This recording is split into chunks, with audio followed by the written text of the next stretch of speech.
नमस्कार, आप देख रहे हैं न्यूज नेशन में। आपके साथ अखिल गुप्ता, चिराग सुखीजा हमारे साथ हैं। और बाकी के 3 टेस्ट मैच के लिए इंग्लैंड के साथ जो सीरीज चल रही है, इंडियन टीम का अनाउंसमेंट हो चुका है, फाइनली अनाउंसमेंट हो चुका है। और जैसा कि सबको पता था कि विराट कोहली, जो रिपोर्ट्स भी चल रही थी कि विराट कोहली शायद बाकी के तीनों टेस्ट मैच मिस करेंगे, वैसा ही देखने को भी मिला।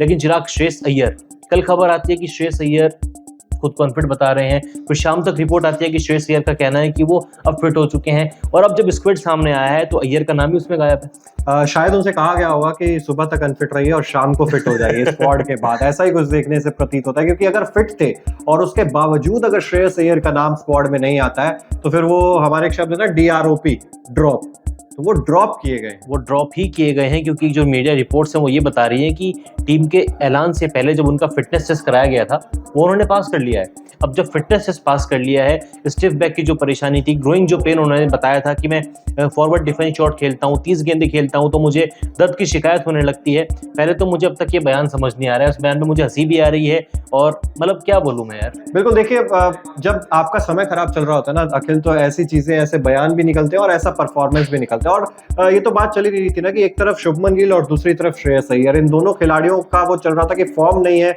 हो सकता है BCCI कभी भी वो कह दे कि आप पहले जाके कुछ डोमेस्टिक के मैचेस खेलिए। और रिपोर्ट्स तो ये भी आई थी कि शुभमन गिल को तो कह भी दिया गया था कि वो आप मोहाली में जाके एक रणजी ट्रॉफी का मैच खेलिए, लेकिन वो शुभमन गिल के बल्ले से एक शतक आ गया और वो चीजें गिल के लिए बदल गई।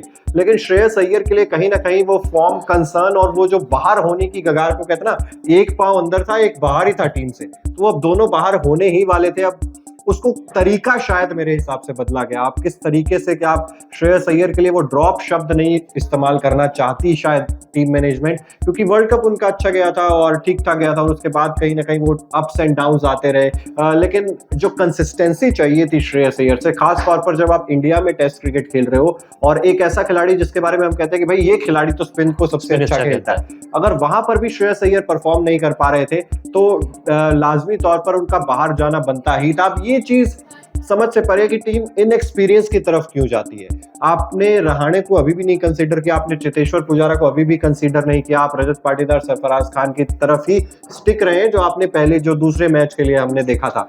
तो ऐसे में सवाल जरूर उठेंगे श्रेयस अय्यर को लेकर भी, और वो एक्सपीरियंस क्या आप टीम में डाल रहे हैं या नहीं डाल रहे हैं उस चीज को लेकर भी, क्योंकि आपके पास विराट कोहली भी नहीं है। KL राहुल के नाम के आगे भी स्टार लगा हुआ है, मतलब सब्जेक्ट टू फिटनेस है। फिट हुए तो प्लेइंग 11 में खेलेंगे, वरना बाहर बैठेंगे। ऐसे में जब चले रहाणे तो फॉर्म में नहीं थे, लेकिन पुजारा तो फॉर्म में थे। 6 मैच अभी तक रणजी सीजन के खेल चुके हैं और 648 रन, 81 का एवरेज है, 2 शतक मार चुके हैं जिनमें एक दोहरा शतक शामिल है। और कंटिन्यू ये खिलाड़ी रन बना रहा है। और इस बार तो हमने एक चेंज देखा है पुजारा के अंदर, नंबर 4 पे बैटिंग कर रहे हैं। आमतौर पर वो ओपनिंग करते हैं, मतलब नंबर 3 पे खेलते हैं, टॉप ऑर्डर में बैटिंग करते हैं। 4 पे इसलिए बैटिंग कर रहे थे क्योंकि पता था विराट कोहली शायद सीरीज मिस कर दे, मैं 4 पे रन बना दूं और शायद वो 4 वाले नंबर से एंट्री हो जाए टीम में। लेकिन मैनेजमेंट पता नहीं, शायद वो ना, जब स्टिक करने की बारी आती है किसी खिलाड़ी के साथ तो स्टिक नहीं करते हैं, और जब लगता है कि यार यहाँ पे इस खिलाड़ी को ब्रेक दे देना चाहिए। अब टीम इंडिया 10 बल्लेबाजों के साथ और 1 विकेट कीपर के साथ खेल रही है, ये चीज सबको पता है।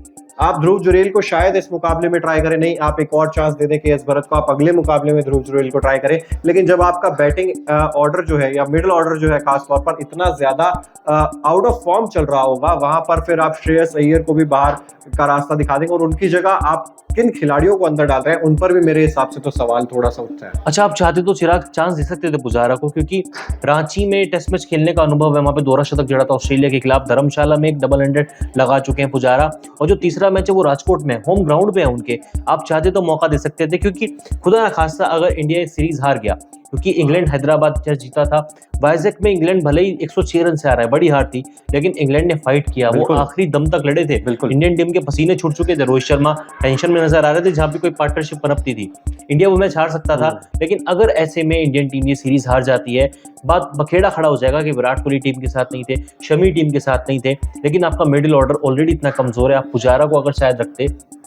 और शुरुआत अखिल इसकी वहां से हुई थी जब सिर्फ विराट कोहली अवेलेबल नहीं थे आपके पास, तब आपने कहा था कि हम एक्सपीरियंस्ड और युवा खिलाड़ियों का मिक्सचर लेकर जाना चाहते हैं ताकि वो विदेशी कंडीशंस में सीधा एक्सप्लोइट ना हो जाए। तो ऐसे में जब आप एक आध खिलाड़ी को, आप युवा खिलाड़ी को डालने की बात से आपने वो पूरा स्क्वाड ही चेंज कर दिया। उसका रविंद्र जडेजा चले जाते हैं, KL राहुल चले जाते हैं, अब श्रेयस अय्यर चले जाते हैं, तो फिर आपने धीरे धीरे करके ना पूरी टीम ही इनएक्सपीरियंस्ड तरीके से रखी है वहां पर, और सिर्फ रोहित शर्मा वो जो एक लगता है कि बहुत एक्सपीरियंस खिलाड़ी है और वो भी आउट ऑफ फॉर्म चल रहे हैं, तो आपका बैटिंग ऑर्डर पूरा जो है ऐसा इनएक्सपीरियंस सा नजर आता है। और इसके अलावा श्रेयस अय्यर के फ्यूचर पे भी तो बात होनी चाहिए ना अखिल, क्योंकि T20 में मुझे नहीं लगता है कि उन्हें चांसेस दिए जाएंगे, क्योंकि अभी आपको ज्यादातर T20 क्रिकेट ही खेलना है और टेस्ट में आप उन्हें ड्रॉप कर रहे हैं अगर, तो फिर क्या फ्यूचर है श्रेयस अय्यर का यहाँ से? मतलब डिपेंड करेगा, अब आईपीएल में कम से कम 700 या 750 अगर रन उनके बोर्ड पे लगे रहेंगे केकेआर की, जब वो कप्तानी करेंगे तब शायद आईपीएल का T20 वर्ल्ड कप का टिकट मिलेगा, वरना आप मान के चलिए कि T20 वर्ल्ड कप की टीम से भी अय्यर की छुट्टी होने वाली है। और वैसे भी मिड ऑफ द आईपीएल आपकी संभावित 30 की लिस्ट सामने आ जाएगी कि आप किन को कंसीडर कर रहे हैं वर्ल्ड कप के लिए, शायद 18 का नाम भी चयन हो जाए। तो ऐसे में शुरुआती मैचेस से ही अय्यर को रन बनाने पड़ेंगे, अच्छी स्ट्राइक रेट के साथ रन बनाने पड़ेंगे। ऐसा नहीं है कि वो आप रन बॉल खेल रहे हैं, आप 120 125 की स्ट्राइक रेट से खेलकर आपको टिकट मिल जाएगा, क्योंकि T20 वर्ल्ड कप का जो स्क्वाड आएगा उसमें तो और ज्यादा कंफ्यूजन है। हम पहले से ही बात कर रहे हैं कि वहां पर खिलाड़ी वो जद्दोजहद में लगे, क्योंकि रोहित भी है, विराट भी है, यशस्वी, शुभमन गिल, बहुत सारे खिलाड़ी, बाद में रिंकू सिंह, हार्दिक पांड्या, सूर्य कुमार यादव, वो बहुत ज्यादा जो खिचड़ी पक रही है उसके अंदर श्रेयस अय्यर को अपने आप को फिट करना होगा, तो वो बहुत ही ज्यादा एक्स्ट्रा ऑर्डिनरी क्रिकेट खेलना पड़ेगा। अब मुझे तो लग रहा है टेस्ट से अगर ड्रॉप हुए हैं, और जैसा कि अभी खबरें आ रही है कि फिट थे उसके बावजूद टीम में नाम नहीं है, ड्रॉप सिर्फ टेस्ट नहीं है, वो मुझे लगता है कि फिर वो ड्रॉप ही है। अच्छा, एक मजाक का सवाल है कि आईपीएल में बैक स्पैज्म या फिर ग्रोइंग इंजरी होगी? आईपीएल में नहीं होता है। आईपीएल में कब हमने सुना कि बैक स्पैज्म हो रहा है या कोई ग्रॉइन इंजरी हो रही है या ऐसा कुछ निगल वगैरह हो रहा है, लेकिन ये इंटरनेशनल क्रिकेट की टर्म्स है।